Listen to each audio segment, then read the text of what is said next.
Welcome. In front of me is a Motorola Razr 40, and today I will show you how you can insert your SIM card into this device.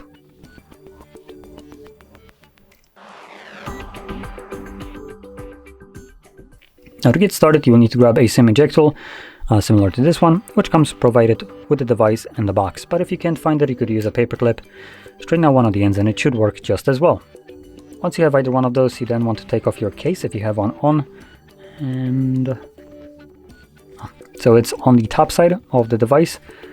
So I'm gonna unclip the top side of it. There we go, and you can see that tray is right here. Find a little insert hole and then push your pin into it, and you can see that the tray pops out enough for you to be able to take it out. And on the tray you have space for just a single SIM card. Now this is a dummy tray. It doesn't actually take a SIM card, it just couldn't be filled for some reason fully.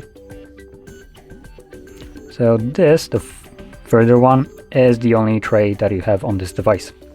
Anyway, once your card is in place, you can then insert it back into your device. And the card should start working right away. As you can see, it's looking for reception. And I just found it. So there we go. That is how we can insert your SIM card into this device. Now, if you found this very helpful, don't forget to hit like, subscribe, and thanks for watching.